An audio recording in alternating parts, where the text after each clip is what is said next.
आपने कभी सोचा है कि एक ही घर, एक ही माहौल और एक ही माँ बाप, फिर भी बच्चों की जिंदगियां बिल्कुल अलग अलग निकल जाती हैं।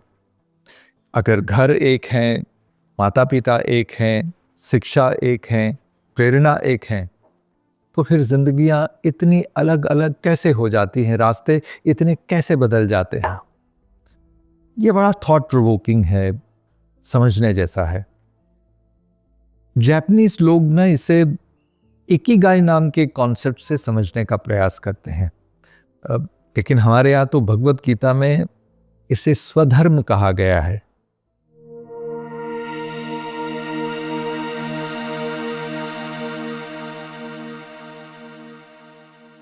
हॉलीवुड के एक बहुत ही महान नामांकित एक्टर जॉर्ज क्लूनी एक बार बता रहे थे कि उन्हें एक्टर बनने की प्रेरणा उनकी मौसी से मिला।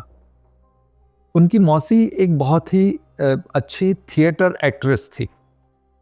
तो जब वो 10 साल के बच्चे थे तो अपनी छोटी बहन के साथ वो बहुत ही रेगुलरली अपनी मौसी के प्ले देखने के लिए जाया करते थे। और मौसी को एक्ट करते हुए देखकर उन्हें बड़ा अच्छा लगा। उन्हें लगा कि मुझे भी एक्टर बनना चाहिए, और वो एक बहुत ही फेमस एक्टर बन गए। लेकिन फ्रेंड्स, यहाँ सोचने की बात यह है कि वो मौसी के प्लेस देखने के लिए अकेले नहीं गए थे, अपनी छोटी बहन के साथ गए थे। एक ही परिवार, एक ही भाई बहन, और मौसी भी दोनों की एक ही। बावजूद इसके जॉर्ज क्लूनी की छोटी बहन ने एक्टर बनना नहीं पसंद किया। उन्हें एक्टर बनने का विचार कभी आया ही नहीं। क्यों? एक और उदाहरण हम लेते हैं कि हमारे फिल्म इंडस्ट्री में कपूर खानदान है, पृथ्वीराज कपूर, राज कपूर इत्यादि। इस परिवार में कुछ ऐसे एक्टर्स हैं जिन्होंने बहुत नाम कमाया, जो बहुत बड़े सुपरस्टार्स बने, एक्टिंग में उन्होंने बड़ा नाम किया। लेकिन इसी परिवार में ऐसे भी लोग थे जो इस फील्ड में अपना नाम नहीं कर पाए।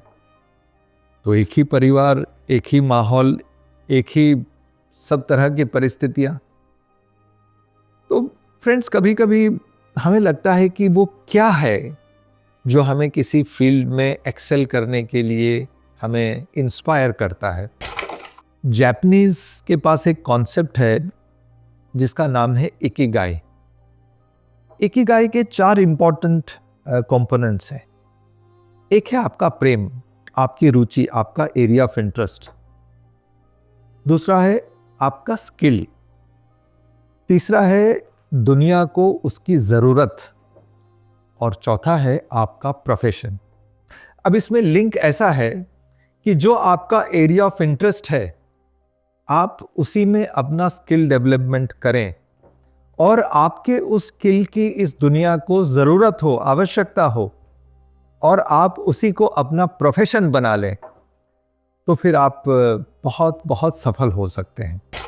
मित्रों, हमारे शास्त्रों में, विशेष रूप से भगवत गीता में, इसे स्वधर्म का कॉन्सेप्ट के रूप में समझाया गया है।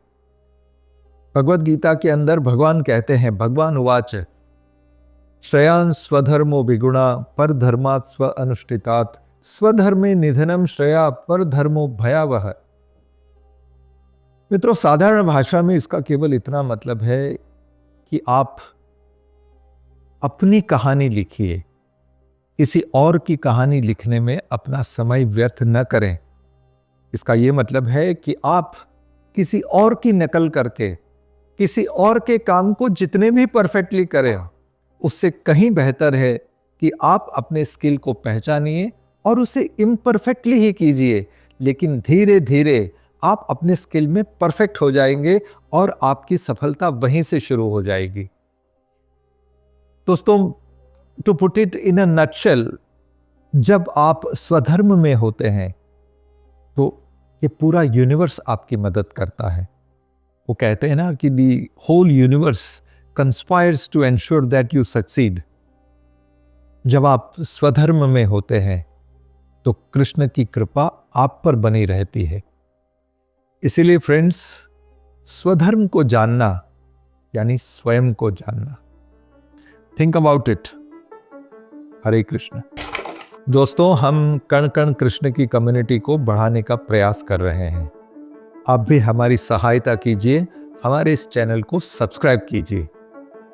ये वीडियो अगर आपको अच्छा लगा हो तो आप इसे देखिए, कमेंट कीजिए और शेयर कीजिए। आप देख रहे हैं कण कण कृष्ण और मेरा नाम है जय थरूर। प्रणाम।